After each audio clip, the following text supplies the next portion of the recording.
Face au risque d'escalade, l'Ukraine mobilise ses réservistes. Vladimir Poutine, qui dit être ouvert au dialogue, affirme que la sécurité de la Russie est non négociable. Des troupes russes auraient pénétré dans les territoires séparatistes de l'Est de l'Ukraine selon l'OTAN. De Donetsk à Kiev, les habitants redoutent une guerre d'ampleur.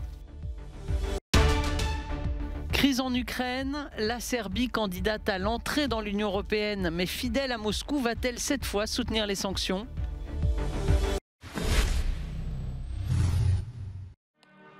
Vladimir Poutine a célébré ce mercredi les défenseurs de la patrie, un jour férié en Russie qui revêt une dimension particulière cette année.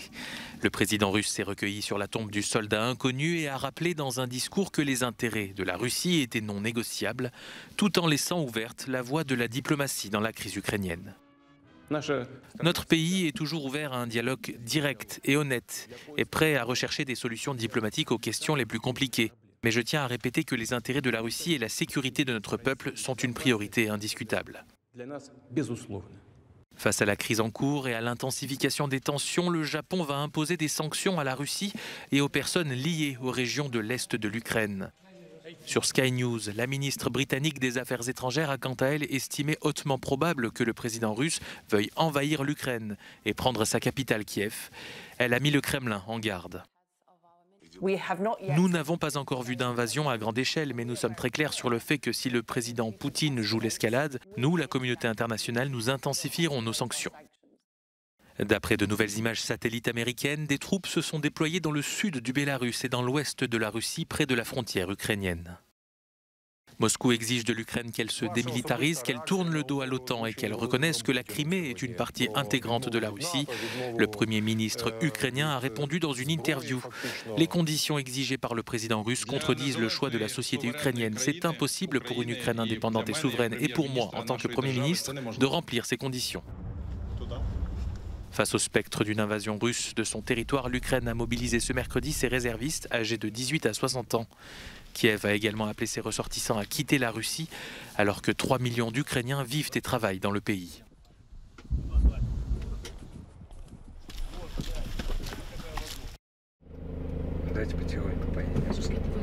L'OTAN dit avoir la preuve que des troupes russes ont franchi la frontière ukrainienne et pénétré dans les régions de Donetsk et Louhansk après la reconnaissance par Moscou de l'indépendance des républiques séparatistes. Même si d'autres sources soulignent que des éléments russes sont présents secrètement depuis 2014 pour soutenir les rebelles dans cette zone de l'Est de l'Ukraine. Dans la ville de Donetsk, où flottent les drapeaux russes, les habitants sont habitués à ce climat de guerre qui règne depuis 8 ans, même s'ils s'inquiètent de ce regain de tension. Des bombardements ont été entendus le long de la ligne de contact. Je pense que les bombardements vont s'arrêter, dit cette habitante de Donetsk, optimiste. Malgré la guerre, nous ne sommes pas partis ni en 2014, ni après, et nous n'irons nulle part maintenant. Dans le centre de Kiev, la capitale ukrainienne, pas de bruit de bombardement, ni de traces de militaires. La vie suit son cours. Les habitants sont loin de la ligne de front, mais ils disent craindre une guerre d'ampleur. Bien sûr, nous avons peur, c'est normal, tout le monde a peur, mais nous avons décidé de rester et de défendre notre patrie. Une certaine nervosité règne aussi à l'ambassade russe à Kiev. Moscou a annoncé son intention d'évacuer son personnel diplomatique d'Ukraine.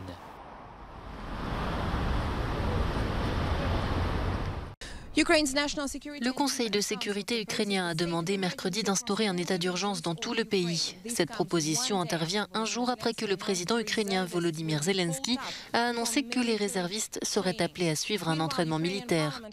Pendant ce temps, le Parlement ukrainien a approuvé en première lecture un projet de loi autorisant les Ukrainiens à porter des armes à feu et à se défendre en cas de danger. Les auteurs du projet de loi ont déclaré dans une note que la mesure était nécessaire en raison des menaces et dangers existants pour les citoyens ukrainien. Volodymyr Zelensky affirme qu'il utilise toujours la voie diplomatique pour trouver une solution à cette crise. Mais pour l'instant, il est conseillé aux Ukrainiens de ne pas se rendre en Russie et à tous ceux qui s'y trouvent actuellement de quitter immédiatement le pays. Le ministre ukrainien des Affaires étrangères, Dmytro Kuleba, a également appelé les dirigeants occidentaux à renforcer les sanctions contre la Russie en tweetant « Frappez plus, frappez fort, frappez maintenant ». Sasha Vakulina, Euronews, Kyiv. La crise en Ukraine met la Serbie, candidate à l'adhésion à l'Union européenne, dans une situation délicate. La pression de l'UE pour des sanctions contre la Russie s'intensifie. Lors de l'annexion de la Crimée en 2014, la Serbie avait refusé de soutenir les sanctions contre Moscou.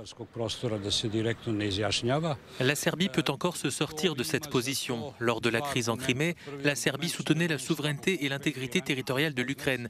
Et cette position donne à la Serbie le droit de ne rien dire concernant la crise actuelle. Traditionnellement, la Serbie a des liens historiques et religieux forts avec la Russie. Et elle est également dépendante de Moscou sur le plan économique, notamment en termes d'approvisionnement en gaz et en pétrole. Tout le monde a une alternative, même l'Ukraine, qui était complètement dépendante du gaz russe après 2014. Elle a trouvé une source de gaz alternative, certes plus chère. Mais personne ne sait ce qui va se passer si la situation s'aggrave et quel sera le prix du gaz pour la Serbie. La crise en Ukraine est arrivée à un mauvais moment politique pour le pays, car la Serbie est en pleine campagne électorale. Tout le monde espère donc que la crise sera résolue de la meilleure façon possible, pacifiquement et sans conséquences diplomatiques et économiques pour le pays.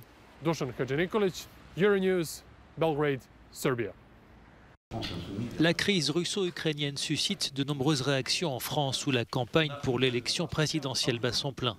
À gauche, Jean-Luc Mélenchon dénonce la reconnaissance par Moscou de l'indépendance des républiques séparatistes, tout en s'opposant à l'intégration de l'Ukraine à l'OTAN. Il réclame la tenue d'une conférence sur la sécurité en Europe et en appelle au respect des frontières pour préserver la paix. Toucher à la carte, toucher aux frontières, c'est créer un risque de guerre généralisée, comme celle qu'on a déjà connue dans le passé. Nous ne pouvons pas, comme Français, accepter, si peu que ce soit, une violation des frontières comme celle que nous sommes en train de vivre. Et ça vaut, je m'empresse de le dire, non seulement pour la vieille Europe, mais ça vaut aussi pour l'Afrique ou quelque autre zone du monde. Jean-Luc Mélenchon. Représentant d'une gauche radicale, Jean-Luc Mélenchon, 70 ans, en est à sa 3e campagne présidentielle.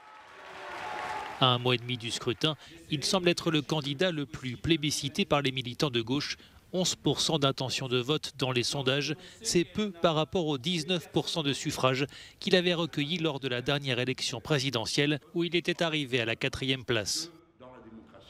Cet effritement électoral pourrait s'expliquer par la multitude de candidats à gauche qui n'ont pas réussi à se rassembler en dépit d'une primaire populaire organisée par des militants mais non reconnue par la plupart des présidentiables. Côté programme, Jean-Luc Mélenchon, qui fait campagne sous la bannière Union populaire, propose de taxer davantage les plus riches et d'augmenter le salaire minimum. En matière de climat et d'énergie, il envisage une sortie planifiée du nucléaire, remplacée par les énergies renouvelables, et des objectifs plus ambitieux de réduction des émissions carbone. Enfin, sur l'Europe, il ne défend plus l'hypothèse d'une sortie des traités, mais prône plutôt une désobéissance au cas par cas pour pouvoir appliquer son programme de rupture écologique, économique et sociale.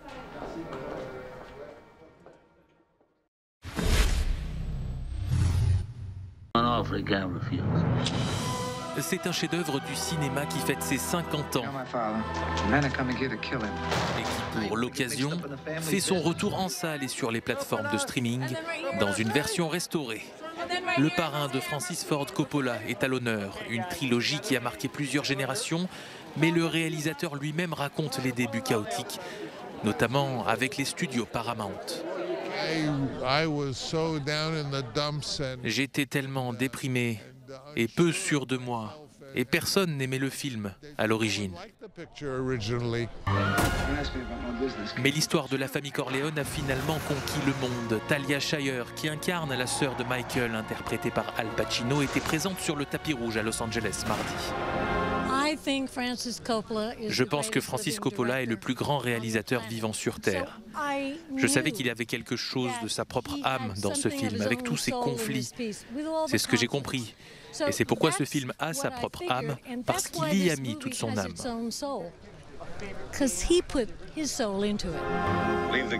Le parrain fait en quelque sorte son grand retour pour le plus grand plaisir des cinéphiles.